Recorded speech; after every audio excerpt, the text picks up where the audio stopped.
recognize the pride of South Dakota, Mr. Dusty Johnson, for 5 minutes.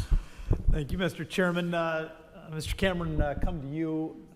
I think we all realize producers deserve a consistent science-based approach toward crop protection tools, a national labeling standard that embraces that consistency and that science-based approach. It seems like we increasingly have a state or two that is wants to be in the business of conflicting labeling standards. Tell me about the frustration or the complication that causes producers. I said earlier that when you have a product that's fully registered in one state but not in another, I think it put that state at a disadvantage. They can't compete equally, and it creates issues. We may have an insect infestation that needs a product that isn't fully registered within that state. Creates issues. Creates the use of using more material, maybe more toxic materials, to try and find a solution to the problem a grower may have.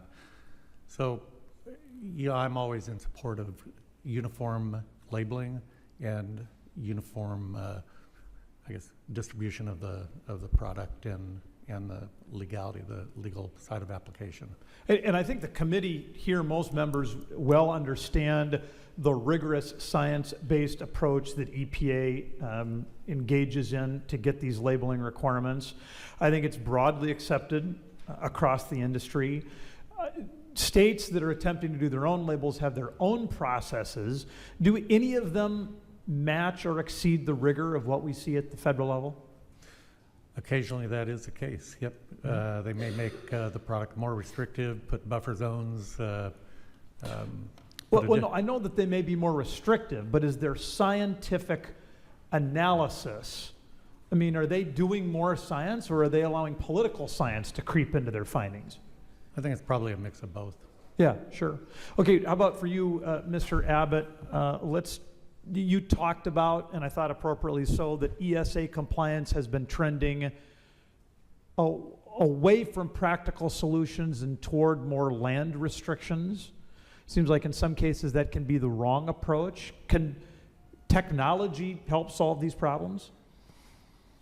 I believe so, and I'll say I lived in your beautiful state for 5 years. I was a DuPont rep up there, so lived in Pierre, actually Fort Pierre, West River.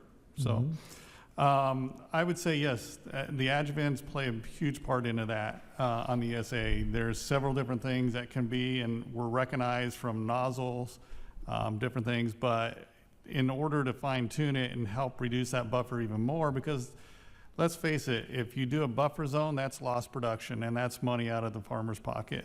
So I'm not saying that we don't need to pay attention to the endangered species, but I think we have the tools and the technology to mitigate that.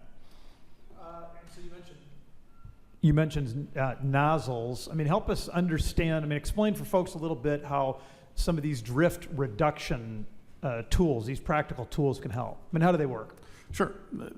So when you add that to the tank mix, it's going to help increase the volume. The VMD is what it's called, and it's the droplet size. And because what spreads and what drifts is fines. When you come out of the nozzle body, out of the orifice, it's going to drift across the field.